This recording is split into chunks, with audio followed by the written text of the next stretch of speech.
has entered the podcast. All right, welcome people to the very first inaugural episode of Player 2 has entered the podcast. I am your host, Michael Peterson, aka MC Paperstacks, and as always, I am joined by co-host Derrick Merkerson, aka the Merkman. Merkman. You'll always be my Player 2. Oh, thank you. And you'll always be my Player 2 as well. We're just a couple of players. Yeah, talking about games.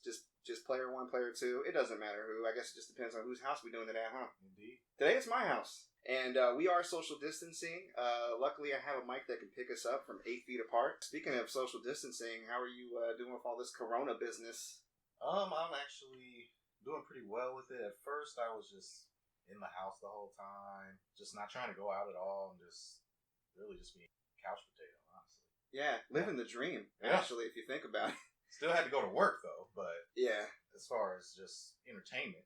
At first you still had to go to work, but now I work for myself. Hell yeah.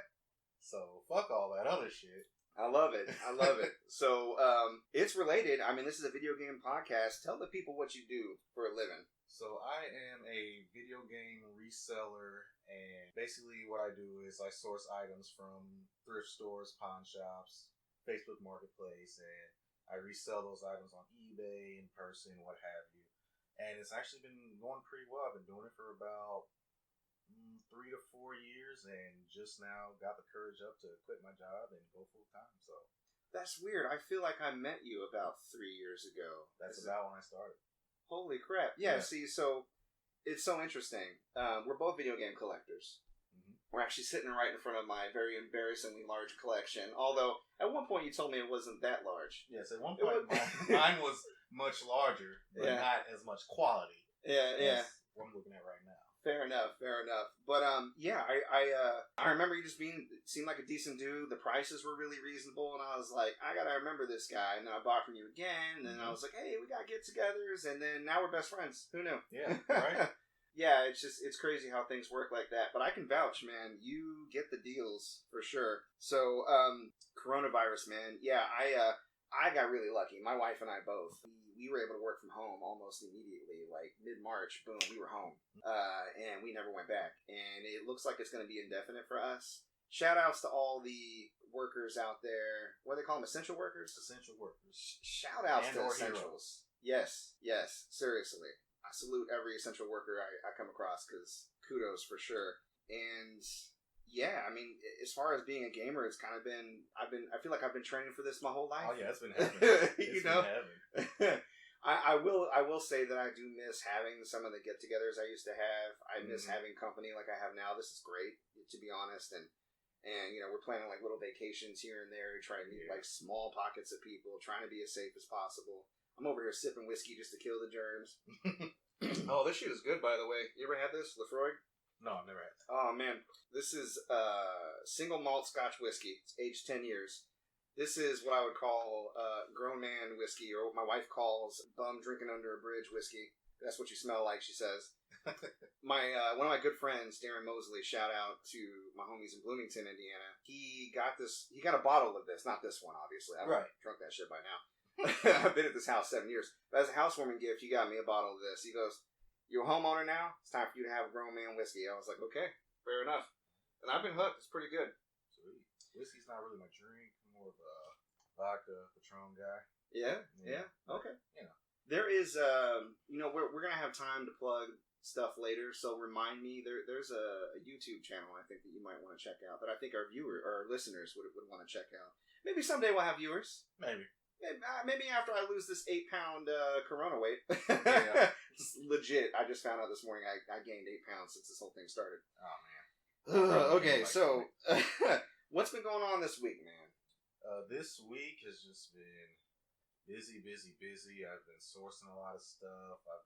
See, the thing with me is, when I was working for my previous employer, I was doing that and reselling, so I was working like 24 hours a day, it felt like. Damn. And now it's kind of the same thing, except I'm just not working for somebody else. I'm working for myself full time. Mm-hmm. So if I'm not spending time with my family or eating, I'm working. Yeah, I mean, you still got to get it in. Oh yeah, even more so when you're working for yourself. Mm-hmm. It can be 1 a.m. and if I'm not sleeping, I'm gonna go and post some stuff on eBay. It's just that serious for me because this is how my family eats now. Man, kudos once again for even having the courage, but also just the ability to start this soon. I mean, 3 or 4 years into it, and it's a full-time gig. People dream about it. I mean, it took time. It took time. Yeah. It wouldn't have been possible if I didn't have support from my wife and just my friends and everybody. This was, they bought stuff from me, and yourself included. Yeah, and you ain't weak, man. Like, seriously, you told me some of your secrets, and I still can't wrap my head around how you get them deals. Yeah, I mean, like, it's one of those things where you can tell someone how to do something intricately, but if they don't have the drive or the wherewithal to do it, then, like, you can... and no shade, because obviously I'm a capable dude. I can do, like, hacking and stuff like that. Like, anyone can do the back and forth. But it's just about, do you have it in you to really commit? Right, because, you've got your job and you make pretty decent money. Yes. Would you be willing to give that up on the risk of, that somebody will buy a video game from you? Oh, for reseller gig, no. That definitely is your passion in this room. To do stuff like this, the podcasting, the streaming, YouTubing, if I could do that full time, hell yeah. Oh yeah. But I just started, like, maybe about, 3 or 4 months ago. I think I'm like, I did one Witcher stream a week, and I'm up to episode 26 that I'm dropping today. So 26 weeks of really trying to create a presence. If it turns into something great, I just kind of really enjoy doing it. I think it's probably the same for you. I think when you are able to marry doing what you love and what you're passionate about with what brings home the bacon, there ain't nothing better. No. So, yeah, I'm excited for you. I'm proud of you. I think this is going to be really cool. And I'm excited to see where it goes. Thank you. I appreciate it. Yeah. God, me this week. I just got, you're looking at it over there on the floor. I just got myself... got myself a little 2 arcade stick kind of MAME emulator. It's got some other emulators on there. Like, it has a PSP emulator for some reason. It's like an arcade pad. And it works really well, actually, surprisingly. It even has an online kind of support where you can download ROMs or adjust things, download like firmware updates. I took a look through the user's manual, and it kind of looked at the type of technology they use. It's pretty decent, and again, there's a lot of stuff I can add to it, so I'm like excited to like tinker with it, you know. I mean, I've already hacked PlayStation Classic, SNES Classic, did a couple for you, of course. Did a lot of, like, I built the Raspberry Pi. I'm like really into, how many different games can I fit on how many different systems? Right. I'm gonna get me one of them smart toasters and see if I can play Skyrim on it for sure. I'm sure Bethesda's already working on that, but yeah. So that's been fun tinkering around with that. The great part is there's all these really rare beat 'em ups from the arcades that I get to play on Monday Night Brawl now, and I'm really excited about that. Nice. So, but yeah, that's been pretty much it. What you playing right now, man? Right now, I just got The Last of Us 2. Okay. And I know the internet is aflame about the way the story goes, and spoilers, and the leftist agenda shoving it in our faces. Honestly, I've played the game for about 3 hours, and I've seen some of what has been spoken about. No spoilers. I love it. Okay. I love it. If you love The Last of Us, and you've been hearing that it's just not good, or the story's bad, I implore you to just play it, because nothing is going to be the same as sitting down and playing a game. You can hear whatever you want from Joe Schmo over there, and he can tell you the game's crap, blah, blah, blah. But if you love games and you love The Last of Us, you'll love The Last of Us Part 2. Excellent. I've been steadfastly, completely ignoring any kind of spoiler review or reaction to the game. Unfortunately, a friend of mine reached out. He really needed help. He is I'm not going to name drop him because I haven't talked to him about it prior. I don't know if he wants to. But later on, he actually might be a guest. He does some YouTubing and some blogging. And he wrote kind of like an op-ed, kind of like in support of people who were upset about the spoiler in the beginning. I think you know what I'm talking about. Yeah. And how people are kind of going through a process of either rejecting it or grieving it or not agreeing with it or hating it. And he wanted me to review and kind of like see how it flowed, that type of thing, because I'm a writer. And so, I agreed to do that. He's actually a pretty decent writer, too. He writes very emotionally. So, just kind of looked it over, cleaned up the grammar, kind of changed the wording around. But, yeah, I learned that. And it's funny, not to downplay people's reactions, but I'm like, that's what got everybody pissed? Right. You know what I mean? Maybe there's some stuff in the ending that I don't know about that also pissed people off, but the beginning, I'm like, word, that's why you mad? I thought it was dynamic and interesting what they decided to do. Yeah, if you're talking about what I think you're talking about, Yeah. I enjoyed it. I was surprised. And he spoke from, like, the perspective, I'm dancing around spoilers here, he spoke from the perspective of identifying with certain characters from the first game in a way that I don't think that they were meant to be identified with, but I get it. I think everybody reacts to the characters from The Last of Us in different ways, right? Some of them are like, that person's wrong, there's just no way they're right. Other people are like, no, I looked up to that person, I believe in what they did. And I think that's the cool thing about that game, is it presents flawed characters in kind of a realistic way. And I think when people interpret or experience media, I think there's this need to identify with what is presumed or framed to be the protagonist.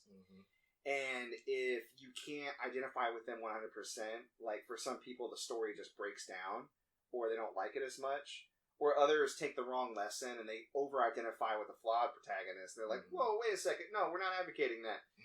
And I can't think of any examples off the top of my head, but I will say there's a similar reaction to, have you seen There Will Be Blood with Daniel Day-Lewis? I have not. It is on my list. I'm going to loan that to you. I have it, I think it's upstairs. Before you go, I'm going to give it to you.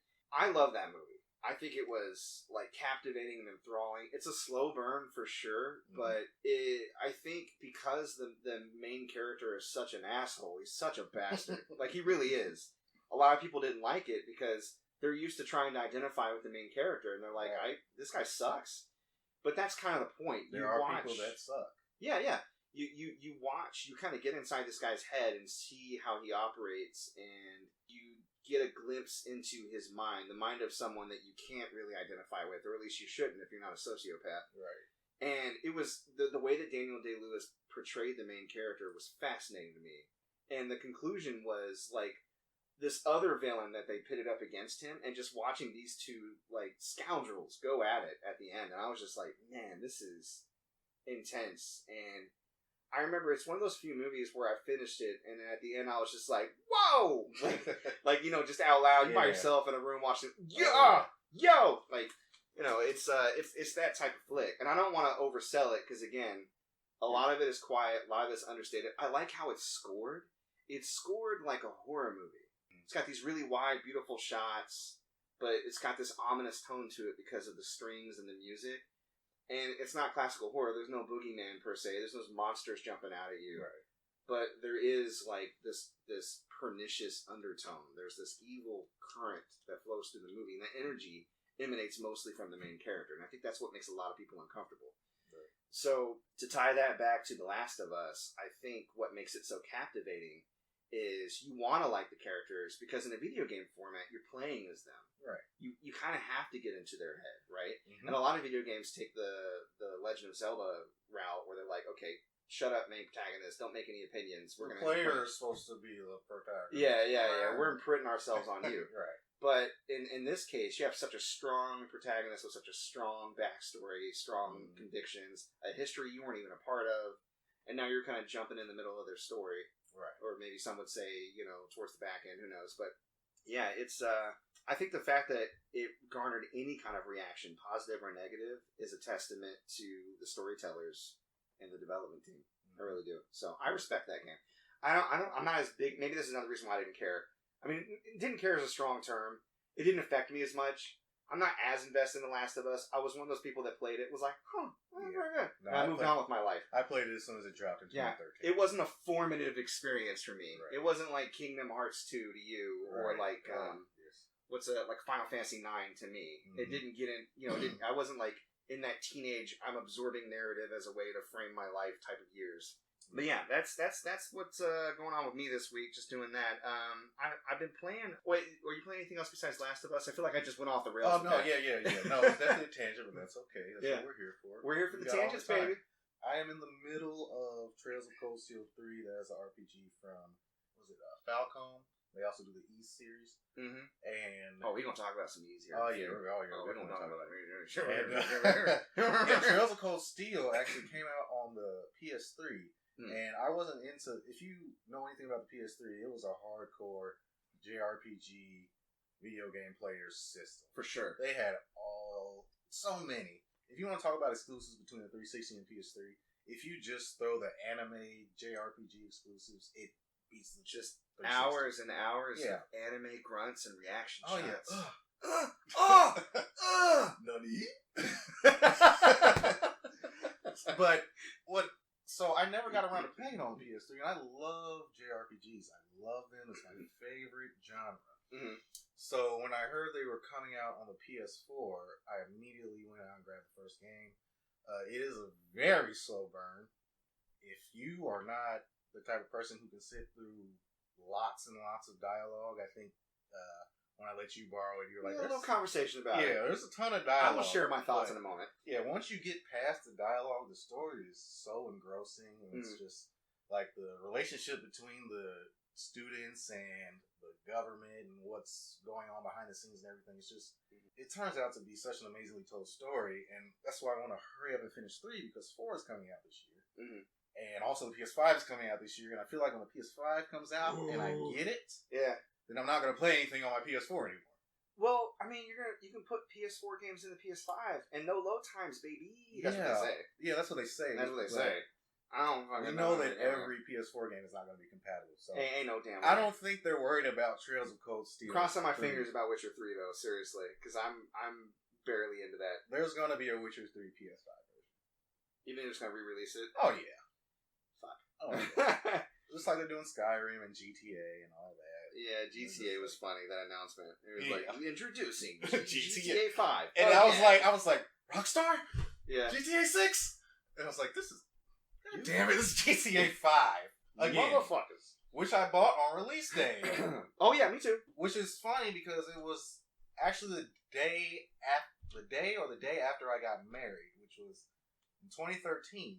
I bought the game and I took it with us on our honeymoon. I was like, this is GTA 5. That's in a GTA. Husband of the year right here. Oh yeah.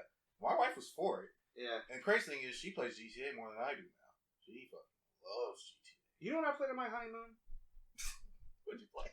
Deadly Premonition. But only when my wife was showering or something. Oh yeah. Because she's not into video games. Mm-hmm. I was like, honey, this is like Twin Peaks. I haven't seen Twin Peaks. She's seen it now. I got her caught up. When I first met my wife, she had seen The Wiz. Nice. And I think that was it. Oh. Very sheltered. I've seen a movie. I had to catch her up on years of pop culture. We're there though. We finally got there. I feel like we're on the same page. Still not a gamer, but if I'm like, hey, we're gonna go see this comic book movie, she's about it. Which is progress. We're gonna find the game that your wife is going to play. Yeah, please help me with that. Yeah, we're gonna find it. We'll find it because there's a game for everybody. Yeah, I truly believe that in my heart. But she also has to be willing to try. Derrick, I've been trying for 10 years. Mr. Markman.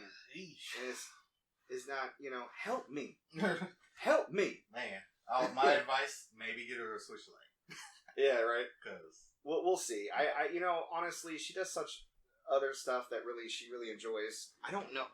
My computer keeps sleeping, and I don't know if it's going to continue to record. I feel like maybe I should just let it go, and if it doesn't, but I don't want to lose all this sweet, sweet content. Right.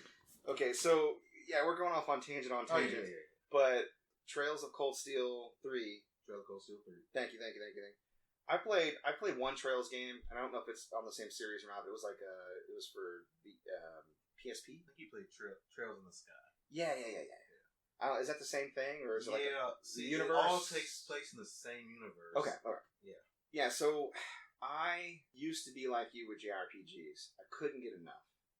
Every time I saw anime eyes in the gaming store, and I was like, let me try. Take my money. Yeah. And I've played some good ones, and I've played some bad ones. I think I got a little oversaturated, and now the tropes really weigh on me. I remember the first time I booted up Birth by Sleep, and they hit you with like all those tutorials, and I was like, fuck this. And I went on Facebook and I ranted about it. Your tutorials, and I just want to play the game, and I just got real upset. Right. And then I went back and played it later when the HD version re-released or whatever, and I got past that, and I was patient, and it took me like an hour or two, but I got really into it, and I ended up really enjoying the game, right? Infinite Undiscovery. It's a little-known JRPG, one of the few ones that came out for 360. 360 had a little chunk of JRPGs. Oh, yeah, they had all their RPGs. And same thing. I played in the beginning, I was like, it's kind of trite, and the writing's bad, and I don't know. But then, yeah. But then I went back and tried to give it another shot. I powered through those first few hours, and boom, it ended up being one of my favorite games for the 360. I really enjoyed it, and unfortunately, not a lot of people are going to play it because of the bar for entry. I think for a lot of people, they just expect so much, and they throw so much at you in the beginning. It sucks because I agree with you. Some of the best character moments and stories that I've experienced in video games have come from JRPGs. Hell, my favorite game of the year for when it came out, 2018, I think it was, for Fire Emblem. Was that 2018? Yeah. No, it's 2019. 2019. Thank you. Year. My favorite game of the year last year. Fire Emblem, 3 houses. Anime as shit. But they eased you in. Right. Yeah, the gameplay loop was nice. And the writing was so good. Like, obviously, all the characters are kind of quirky and surface level. A lot of them kind of hit a few of the anime tropes as well. But as you got to know them, a lot of them had really deep, very human, very relatable stories. One of my favorite characters, because I picked the Blue Lion's house first, was Dimitri. Just getting to know his backstory and where he was coming from, and his transformation into this edgelord. I felt that, and it seemed like he really earnestly wanted to change the world, and it became too much. It just kept coming after him, wave after wave of hardship until he just broke. Yeah. And then to watch him come back out of that madness and redeem himself again, you know what I mean? Like, and again, if you played other houses, that you may not have watched that at all, and he just went down. But that was the cool thing about that game. But yeah, I did try to play. When you loaned it to me, I tried to play Trails of Cold Steel, and maybe it's one of those games I try to go back to again. It's sitting right over there.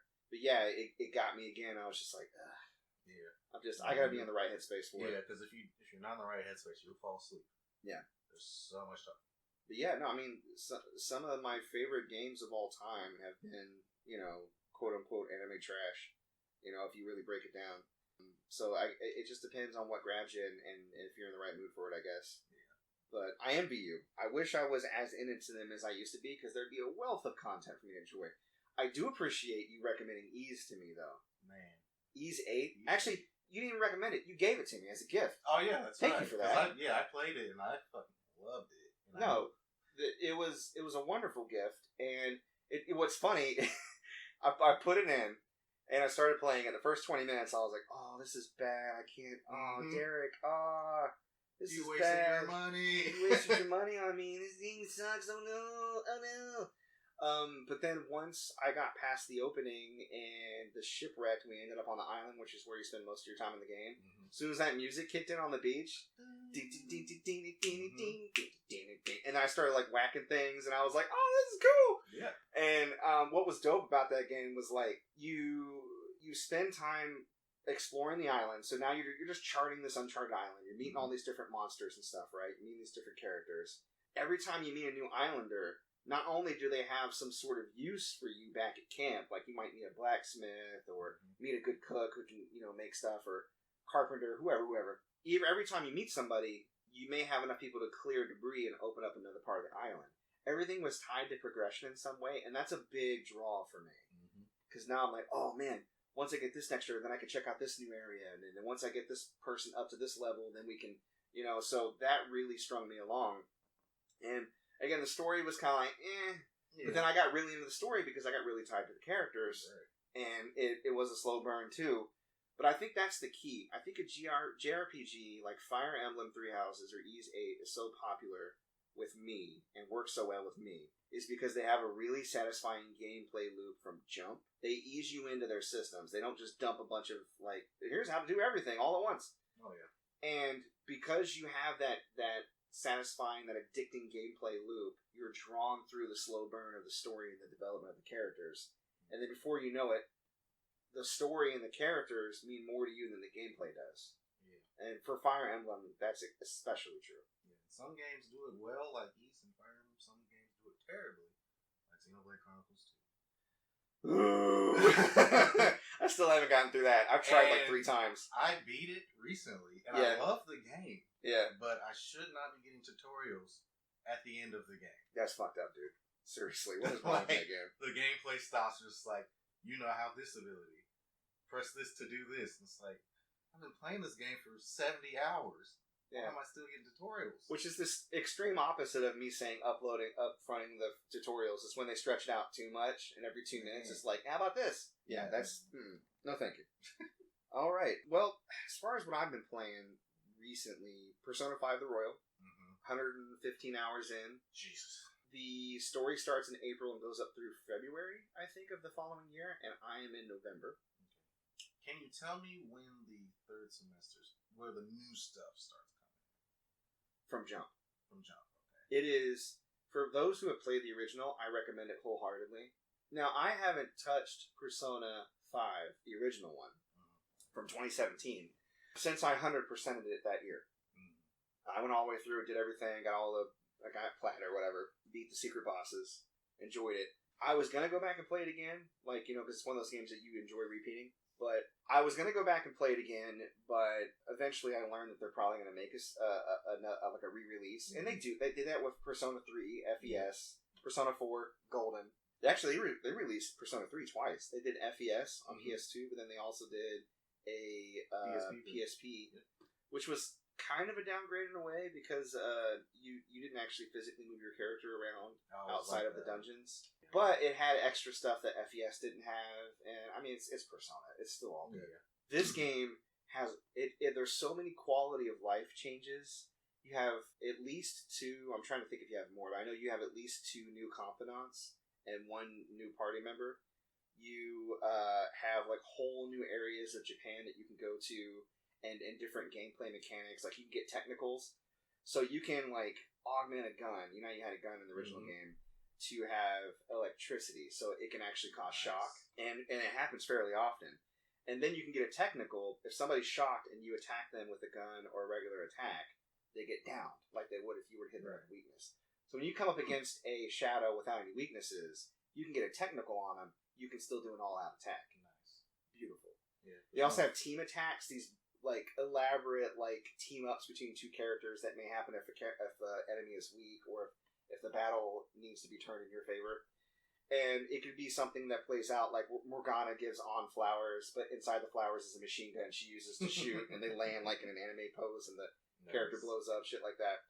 There's darts and billiards, and the darts actually has its own mini game, and it ties into giving people better abilities during what's called a baton pass. I don't know, but was baton pass in the original? In this one, they upgraded it to where you can be baton pass level 3 and have your strength even higher and replenish your HP and your SP. That sounds amazing. And so when you get a chain going of everybody like going around and like increasing their attack, it's pretty impressive. Yeah, I love the original. Loved it. It took me about 85 hours to beat it, and I couldn't get enough of it. I took a week off of work and played it for 40 hours straight. And then I had to go back to work, realizing that I was not even halfway through the game. That game is long. It doesn't feel like it, though. Like it doesn't. Like, I'm starting to kind of feel a little bit, just because I've already kind of played through the game, so I know some of the beats. Again, they expand a lot of characters, too. Like Akechi, you learn a lot more about him. Okay. No spoilers about what you learn and everything, but he seems like less of a, I don't know, like a guy. Yeah, we'll just say that. Yeah, less of a guy. Yeah, you get more about his backstory and stuff. Yeah, it's worth it. For anybody who played Persona 5 like you or I, just absorb it. It's just like, yes, this is it. Like, get the Royal. Don't even sleep on that, for sure. Well, like, I tried to start it, and then I realized how much time it would take, and then I just put it down. Fair enough. No, I didn't get it, like, on launch. Yeah. Because I knew. I was like, I need to wait on this. But eventually there was a lull, and I was like, okay, it's now or never. Right. I'd already played Animal Crossing, and did my month or 2 of that before I was like, okay, I can't really do this anymore, or else I'll just absorb my life. Bugs. Yeah. And then, Final Fantasy VII Remake this year. I love you, Final Fantasy VII Remake! So all the haters, you're wrong. Oh, you're wrong, it's so wonderful! There are games, 2 in recent memory. There's God of War and Final Fantasy VII Remake, where I played them and I finished them, and I was so emotionally fulfilled while playing the game, and therefore emotionally drained after, that I just couldn't pick anything else up for a while.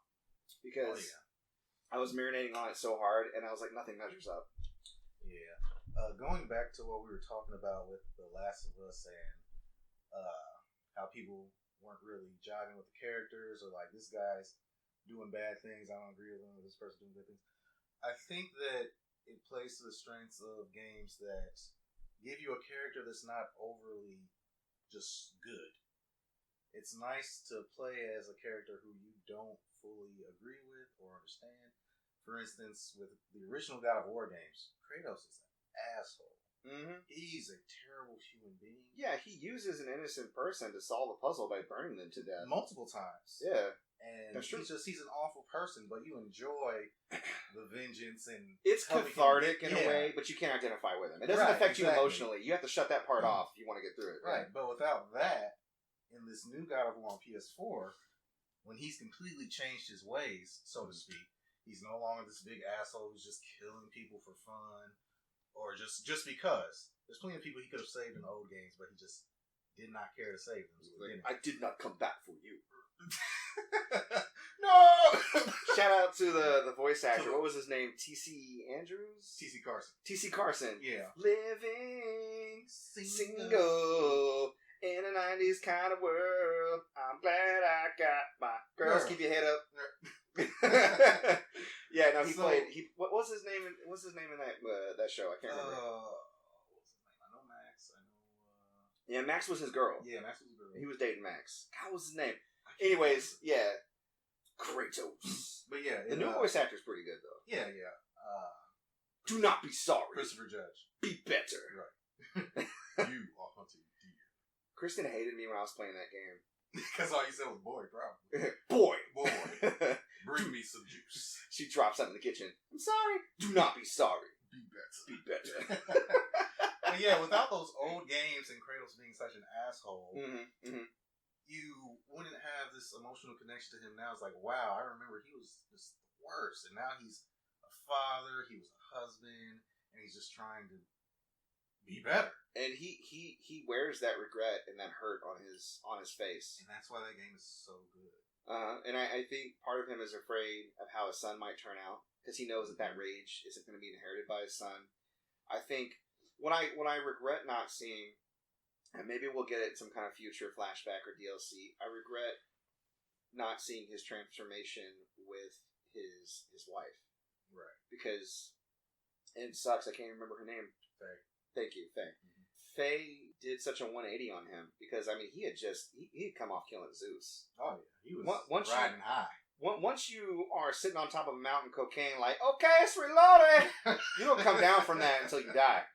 But somehow he did. Right? Somehow he came back, and I think Faye, just how she is written in retrospect, such an interesting, powerful character, and I want to see how she was able to take this ball of rage that was Kratos, this rage and regret, by the way, because I killed my family. I guess I should kill everyone else. Right. Like that's his thought process, and she drew that back, And the thing is, he doesn't bemoan his situation. He doesn't bitch about it or regret it. He's like, "Yeah, I had this coming." You know what I mean? Like, and you get that too. One thing I would have changed about that game though, and I was waiting on it. Do you remember that set piece where he is heading back? Light spoilers for God of War. Skip ahead 30 seconds if you don't want to hear light spoilers about equipment. When he is on a boat in the canoe and he's heading back to his hut to pick up the Blades of Chaos. So before you say anything, I loved it. I loved it. What I wanted so bad, so as soon as he picked him up, just very, very lightly, dun, dun, dun, dun, oh, yeah. And then he kicks open the door. Dun-dun-dun. Dun-dun-dun. Dun-dun-dun. I love that theme song so much, and I knew it wasn't going to play throughout. They had different themes, they had a different vibe, but I wanted, because that was his past. He was connecting back to his past. Imagine if every time he pulled out the blades, the music changed. Jesus Christ, dude. I just came thinking about it. Oh my God. But other than that, even without that little personal touch that I wanted to add, and people say pretentious shit like, well, as a father, or really, and both of us are dads, of fairly young children. And definitely, I didn't have the feels from the point of view of a father. But I think anybody that has cared for, a young charge or a young person, like a niece, a nephew, a friend, can kind of get the emotional core and the dynamic between him and his son. And that really spoke to me at the time, too. It was a really good father-son story. It was really well told. So, I really enjoyed that. But yeah, so, tangents on tangents on tangents. On Rex. I didn't get a chance to research much gaming news, but I didn't know if you had anything that was going through the cycles that you wanted to talk about. I mean, other than PS5, I guess. Yeah, I mean, there's, Cyberpunk got pushed back to November. We know Which, that. I mean, whatever, man. They dropped a new trailer. It looked good. Haven't watched it yet. It looked good. But, it looked good. It looked good. I ain't joking. It looked good. It looked good. Seriously, I think it's gonna be hard to top Final Fantasy VII just because of all the nostalgia it feels. Final Fantasy VII wasn't even my favorite Final Fantasy. Imagine if they gave that treatment to 9. I'd die. But no, I still really enjoyed it. There was so much love put into that. Mm-hmm. But Cyberpunk, though, it doesn't have the advantage of nostalgia, but there's so much goodness poured into that game. I'm excited. I don't know. I am holding judgment because it doesn't look like something I'll be too interested in. But if I get a hold of it and I play it, I feel like, just like The Witcher, because I wasn't even interested in The Witcher 3. Yeah. Surprisingly. But then you picked it up. Yeah, I picked it up and I played it for about 30 hours. I was like, this game is amazing. That's These not characters are surprisingly. amazing. CD Projekt Red, I think, has always their heart's always been in the right place, and they've always put in a tremendous effort in the Witcher games. Mm-hmm. They've never quite hit the mark until the third, in my opinion. Yeah, I didn't play the first or the second. Yeah, I never finished the second. I keep getting to the second part, the second set piece where you're in the dwarven village. Mm-hmm. I can't get out of it. I just can't. I don't know what it is. But I'm really interested in that world and the way it's told. I'm really interested in the story. I read the first 2 books. And that Netflix show. Oh, man. I enjoyed it. I really did. It's cool. It's cool. But the third one, I mean, it made me have to stop and rethink, is Final Fantasy IX still my favorite game? Can I let that go? Yes, I can. The Witcher 3 is now my favorite game. And that's okay. And I'm going to hang on to that for a few years. And maybe something will unseat it. It's you don't ask yourself every other week, okay, is this still my favorite X? But occasionally something just breaks through. Yeah, and it's when it's something that can break through a game that's been your favorite for years and it's decades. Yeah. So how old were you when you played 9? Let's see, that would be 2001 or no, 2000, 1999, 16, 17, 18. Yeah, so those are kind of formative years, and that's when it's really hard to let go of a formative game. I mean, not that I let go, it's still one of my favorite games of all time. It just got unseated as number 1. Right. So when a game can come along and do that to something you have so much nostalgia for, and just that, it's good. Straight up. Now, my favorite game of all time is Kingdom Hearts 2. Mm-hmm. It has many flaws. Sure. But I love them all. Yeah. And I've played so many amazing games since then, but I just can't shake the nostalgia of that game. It's ridiculous. I go back to it at least once a year. I wonder if the microphone's going to pick up my son just now going. No, I feel you. Yeah. Yeah, it's so Kingdom Hearts 3 was such a letdown because Kingdom Hearts 2 was. Yeah. Well, not to mention there were 15 games in between 2 and 3. Let's be honest. Yeah. And where they're going with it, I'm not going to go off on too much of a tangent, but where they're going with it, Square's just kind of, as some people say, screwing the pooch on that one. We need to rename this podcast Player 2 has entered the tangent. And that would be totally fine because I love tangents. Yeah. I love talking about stuff. No, me too. I love listening to podcasts where you go off on a tangent. Unless it's something I'm completely uninterested in, then I'll check out. I listen to Waypoints a lot, and they'll talk about mech games or Warhammer, and I'm just like, which is fine. I mean, no shade on that game. It's just not something I'm into. Oh man, Miss Armored Core. Wish Armored Core will come back. I like that Gita joined up with them though. She's a lot of fun. She was one of my favorite writers at Kotaku. Her and Tim Rogers. Which no promises, but maybe I can get Tim on the show sometime if he's into it. He had mentioned that he'd be down for shouting me out, eventually for streaming. So super dope. I haven't talked to him since before the whole Corona thing, back in December. He was supposed to come and hang out in May, but you know how that goes. Yeah. But yeah, no. Kingdom Hearts kind of broke my heart, man. I was so in love with the premise. No pun intended. Yeah, no pun intended. I was so in love with the premise. I mean, I absorbed news on that game like you wouldn't believe when it first came out. I was all over that old-ass, whack-ass internet we had back in 2000, 2001. Yeah. But just on the site every day waiting for the little flash animations to load. What's new? What new world are they going to reveal? Lion King, whoa! And I thought the main story was it's a little bit, my heart is your heart, and I have my friends, and I love them, and they know me. As long as they have their and my hearts and my friends. And I was like, but you get to go hang out with Aladdin, so yeah, cool. Right. And Kingdom Hearts 2, but So- two Keyblades. so- I have a hilarious, it's a short story about my dad, and he saw me playing Kingdom Hearts 2. Yeah. And it just so happened. How old were you at the time? I was 14. Okay. Yeah, so it just so happened that, and I was playing in the living room, that Mickey Mouse pops on the screen. Oh. Yeah, and it's I think it's a scene where the Thousand Heartless show up. Oh. And Goofy. I love that whole set piece. Yeah. Oh yes. Where- That's why it's one of my favorite games. When Goofy got killed and Yeah. Oh, I'm sorry. I'm ruining it. Go ahead. Yeah. I'm excited about that. Go ahead. Goofy did the big one. Yeah. And you. That was. Donald goes. Goofy, no! I may have had too much whiskey. Please continue. Yeah, so Mickey Mouse pops on the screen, and my dad walks in the room, verbatim, this is what he said. Boy, what are you doing playing this Mickey Mouse ass game?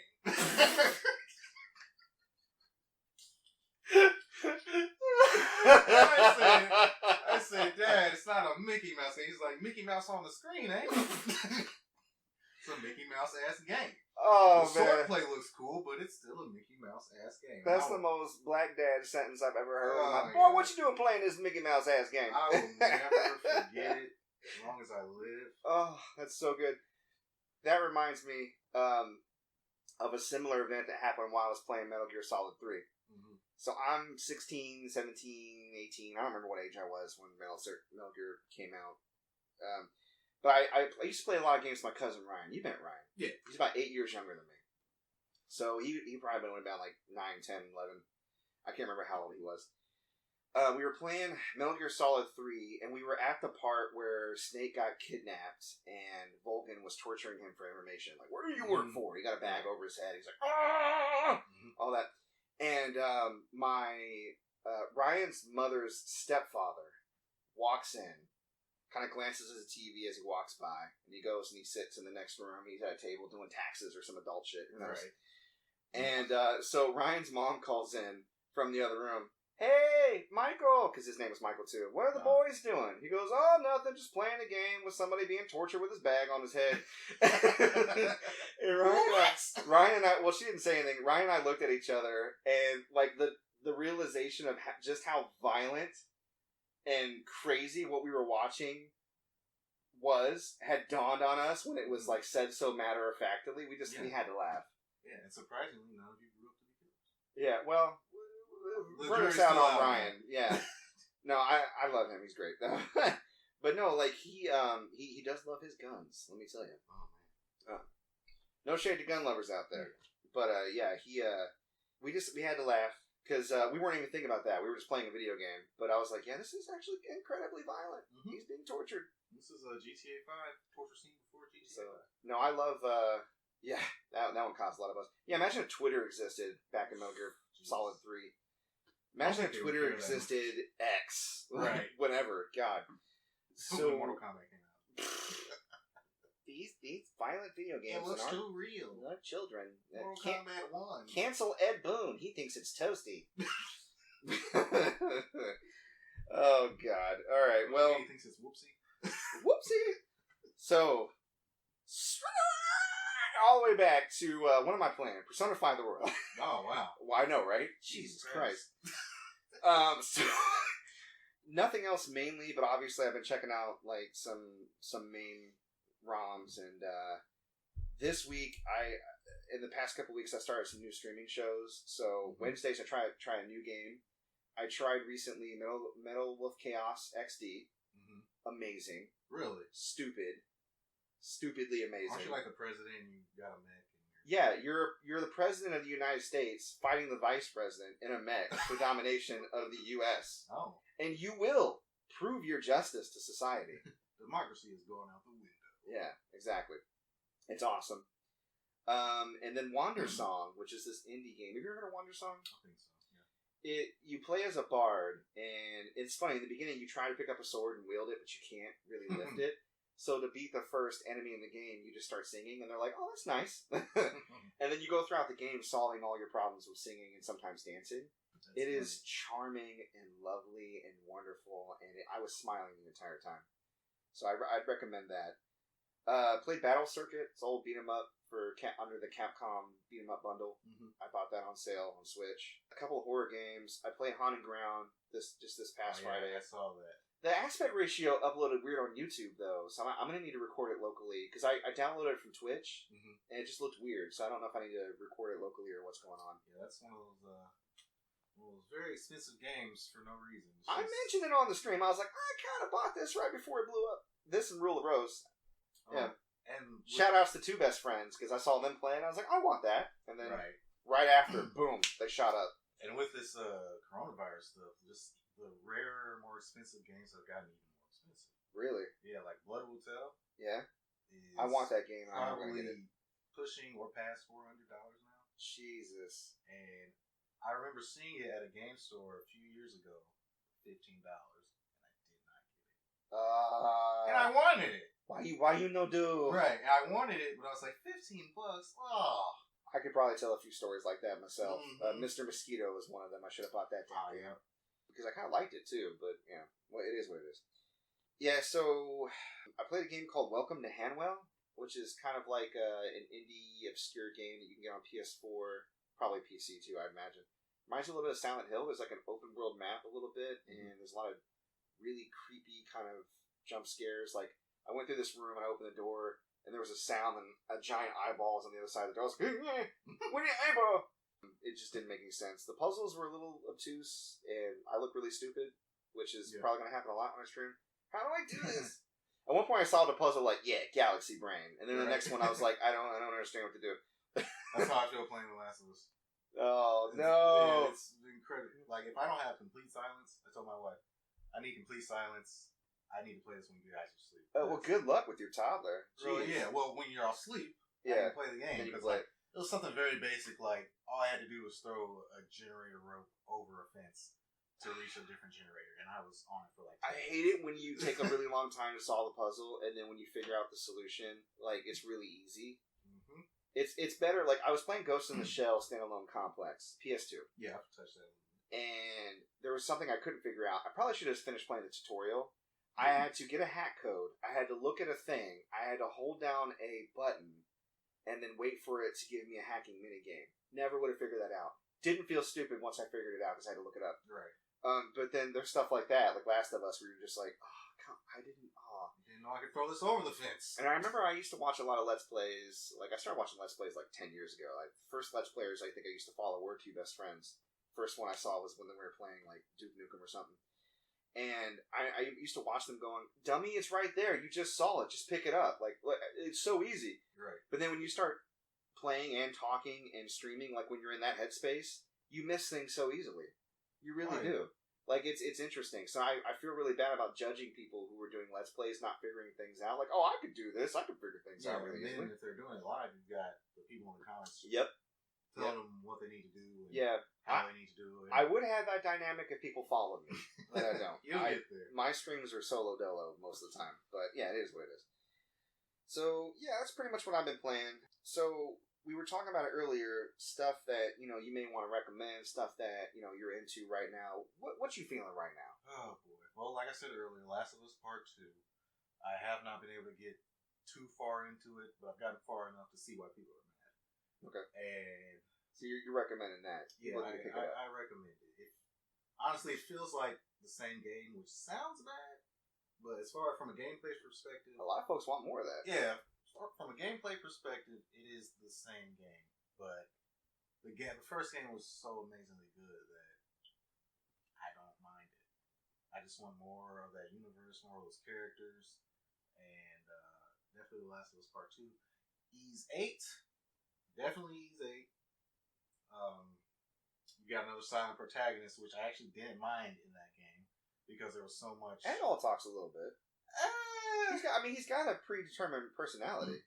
Yeah, he's got a couple of. It's true that you could choose things, but all the cutscenes he talks. Let's not remember. Yeah, maybe I don't remember it right, but I'm pretty sure Adol has personality. All I remember is him doing a couple of yeah, sure.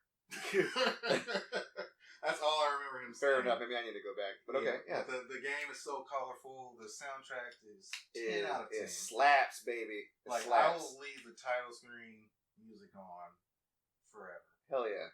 And it was my theme on PS4 for a while. And my wife got tired of it. She was like, "Can you turn this off, please?" I was like, "No, it's so beautiful. Don't you hear the crescendos?" I got Tifa on the theme right now. I downloaded it while it was still Japanese only, but they recently released it in the US, and I'm like, oh, now I'm not special. Yep.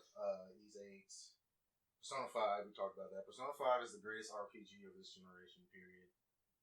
Yep, I'll sign on to that. Don't at me. Yep, don't at me. Yeah, it's... Well, they can at me, because I'm going to tell them where to at me at, but don't at Derrick. Well, then, we're going to be coming soon with all that, where you can at me. Fair enough. Yeah. And those are, I think, 3 recommendations. Okay. I'm gonna use my What You Feeling to advertise a YouTube channel. We talked about earlier about alcohol, what to drink. There's a YouTube channel called literally What to Drink, and he makes cocktails. Like he made the Cosmo Canyon that you see in Final Fantasy VII Remake. Mm-hmm. Obviously, he didn't have any ingredients to go off of, so he just took a look at it and go, "Here's what you probably made." Right. He made butterbeer. He made the drinks that people drink on Cowboy Bebop. Like, he does all the pop culture stuff and all the classic stuff. Eggnog from Christmas Vacation. It's cool. So it's kind of like Man at Arms for drinks. Yeah. And the thing is, you could probably do these. Like, if you got yourself a professional pourer and a shaker, you could probably do these pretty easily. And I think his earlier videos, he makes a point to say that he's never been a bartender. He didn't go to school for this. He just really loves... cocktails. He has a passion for it. He learns it. He figures it out, and you can tell like he's got a bit of a skill and a knack for figuring things out. And he gives you tasting notes at the end. That it's funny. It's well edited. It's a really decent show. So if people entertain a lot, or if they want to have like a video game themed night, and they want to do like T-virus shots, which I've done that before, just looking stuff up online. He's a great resource, and I would highly recommend that channel for those who. Man, vodka's my drink. What can I put with it? Right. There's a whole gang of things he can tell you about what to do with vodka. So that's what I'm feeling right now. Well, we've been going for a while. Let me check the time. Jesus, how long have we been doing this? It's been less than an hour. Less than an hour? Almost an hour, man. I feel like it's been over an hour. Oh, you know what? Boom, Derrick. 55 minutes. There you go. I love it. Perfect. Here I was thinking we was going on and on and on. We got our hour in. I love it. Okay. Well, I'm going to go ahead and plug a few things for the listeners personally. If you like, you can follow me on Twitter. I'm at Mike Peterson, AL. I'm a big lefty, so if you don't like to see political content, do not follow me. Or if you like to see it, but you just want to yell at people who post about it, follow me and yell at me. I'm fine with that. My YouTube channel is MC Paperstacks Plays.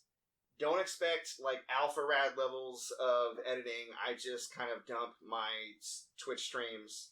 I'm starting out here, guys. I don't have an editor. I got a full-time job. I'm doing what I can. But if you enjoy the content you're hearing here and you want more of it, I bring that personality to the stream. I have a Twitch, twitch.tv/MCPaperstacks. I am on Sundays from 7 to 8. Mondays and Wednesdays from 9 to 10, Fridays from 10 to 11.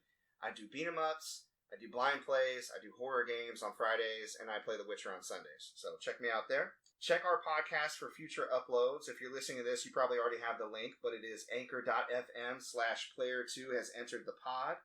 If you like, click on the donate button to donate to the cause. Derrick and I would very much appreciate it, and we'll use that money to continue to make good content for you guys. If you have any questions that you'd like us to answer on the podcast or suggestions, you can email us at mcpaperstacks@gmail.com. If you want to check us out on Facebook, I do run a gamer group. It's mostly local folks here because I live near Indianapolis, Indiana, but you're more than welcome to join if you'd like. You can check us out at facebook.com/groups/indiegamers. And that is it for me. Derrick, you have anything you want to plug? The only thing I have to plug right now is my eBay store. My seller name is Gamer Goodies and More, and you can use the search bar on eBay, type in seller, Gamer Goodies and More, and you got me. I will have more stuff to plug next week. We're getting all that together, Twitter, Instagram, website, all that. But I sell video games, toys, pretty much anything under the sun. If it can make money, I sell it. So just go to the store, check it out. If you want to message me about a lower price or whatever, what have you, see if I have any other items, go ahead and do that, and I will work with you. Awesome. And I know you will. You get anything cool in recently? Oh boy, I get so much stuff in. I just recently, yesterday I picked up God Eater 3 on Switch. I've already sold that though. Wow. Okay, yeah, I probably would pick that up. That's all I can think of off the top of my head. Oh no, picked up this awesome Wii U bundle. It had about 100 Skylanders. Wow. Which I have the Bowser. Did you bring over my Bowser and Donkey Kong? Yep. Yay! I have about 100 Skylanders, Kirby and the Rainbow Curse, Minecraft for the Wii U. Cool. And a bunch of other first-party titles for a pretty good price. So, all right, gamer goodies and more. Hit you up. All right. Well, we are going to head out. Thank you so much for listening to the first episode of Player 2 Has Entered the Podcast. Definitely check us out for more. We're going to attempt to release these once per week. That is the idea. And again, email us if you have any suggestions or questions. We'd be happy to read off any questions you have on the next episode of the podcast. Hope you guys have a good one. Take care. Right, Bye.